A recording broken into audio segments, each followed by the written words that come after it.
This copyrighted telecast may not be reproduced, retransmitted, or used in any form without the authorized written consent of NASCAR Broadcasting. NASCAR would like to thank all of our loyal fans for your continued support, and we hope you enjoyed today's broadcast. To help him set the car up. It's all about learning his driver, and that's what Drew's trying to do here in week one. Whoa, trouble in the turn here. The 27 car involved. Two cars. One is Mike Wallace, a 7. The other one, the 27, Brad got Cole. another car involved. And now Mike Wallace trying to get his car turned around. There was contact over in the 7 car trying to get it turned around. Time here. 3 wide. Oh, gets a little touch from Boyer. That's not done yet here. He's going to spin. A car's going to go to the top to try to avoid him. It's like it might be Brian Keselowski. I was watching that car in practice today, Jerry. The 5 car at Castle. Oh, trouble in turn 2, and Strimmy goes around. And the caution will come out for the second time today. No harm, no foul. Looks like he didn't hit anything. Okay, now we're going to... There's Strimmy, and Carl Edwards coming in behind him. Whoops. Looks like Carl got just a little piece of the bumper. Great job by David, though, not hitting anything. Welcome back to Milwaukee. We are under caution for the 3rd time. Travis Kittleson's car is spinning to bring out the yellow flag. Pace car is pulled on the racetrack. The 56 car. Florida short track ace Travis Kittleson goes around in the Jack McNelly-owned Chevy. And that brought out the yellow flag for the... We're pulsating.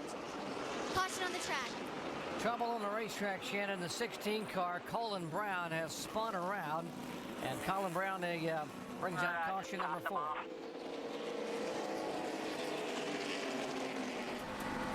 Caution number 4 on the night for Colin Whatever Brown. hit on the right side with the 9 car.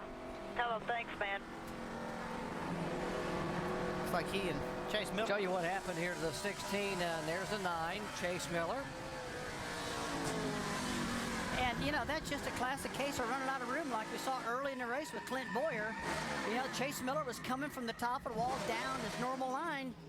And Colin got Joey's car, Keselowski to Logano, because just what you said, David Strimmy in the wall hard. Strimmy in the top 10 in the point standings, had not finished out of the top 12. Got me. He had not finished out of the... We're hitting pretty hard. Cocky got all jammed up behind Mike Wallace. Marcus Ambrose gets into the back of David Strimmy. Looks like a big, kind of just a accordion effect getting in the corner. Yeah, that's exactly what it was. You can see it happen as a race car driver. Frustrated. Colin Brown in the wall. Colin Brown again. Caution number 6. Doesn't look like he's got much damage. The right front fender's bent in. Yeah, he does have some damage there. Yeah. You can see. What the heck was that? You can see the Take a paint look at rubbed this. off that left rear. I'd say somebody got into the side. Looks like it was Cale Gale. Ooh, that's when you just get loose going at the corner when you're laying your right side against that guy's left side. Makes that car really loose, Cale. There again and get it to hold on. Here comes Leffler back down. Well, look at those brake rotors in the right front of both these guys' cars. Really red right now. You can tell they're driving hard. And when that happens, man, those things get hot. Caution, 56 car Travis Kittleson. A hard impact for Travis Kittleson. And his Chevy is coming to the front and rear part of the wall. And we'll bring out caution here for the 8th time tonight. He's poked that wall pretty good with the left rear corner. Over him right here. He's going to have to beat this kid. Look how smooth that 20 car is getting in and getting off the corner. Now, the next time, Another wreck.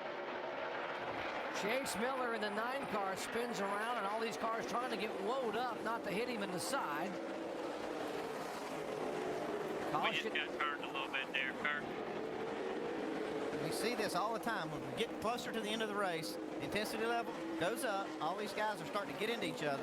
You are exactly right. These cautions, like we talked, just seem like they just keep breeding these cautions. And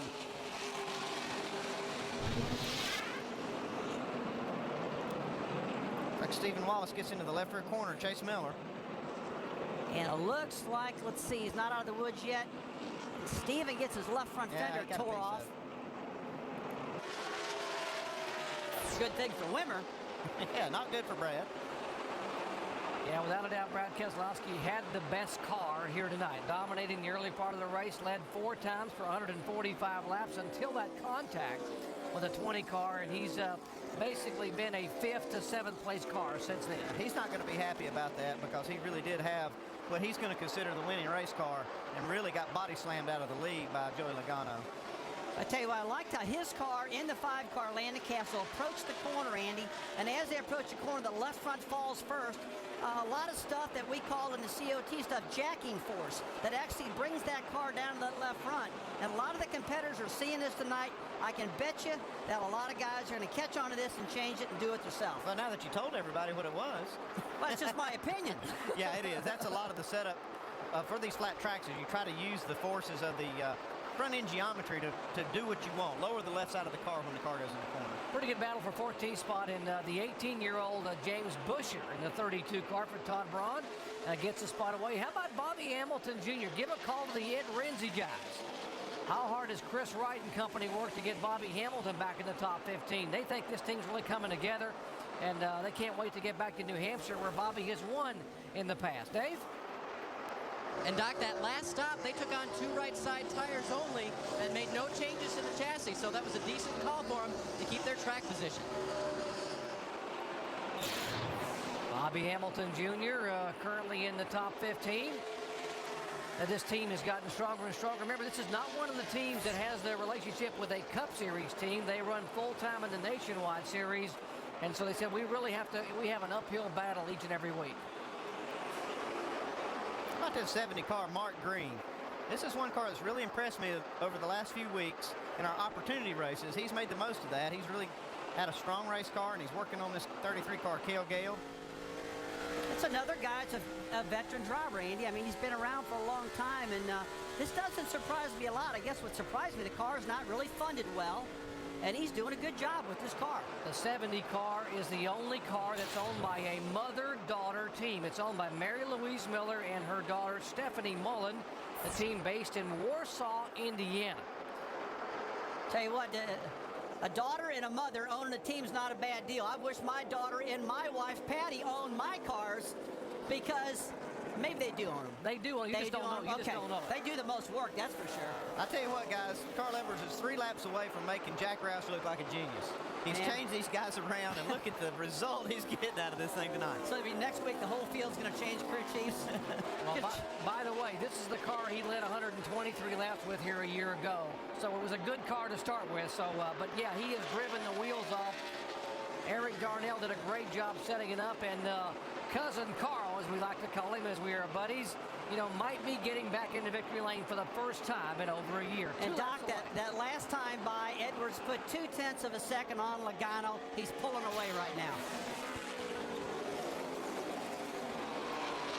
36 races since his last visit in Nashville, Tennessee in June of 2007. He started from 39th. No, he started from Sonoma, California.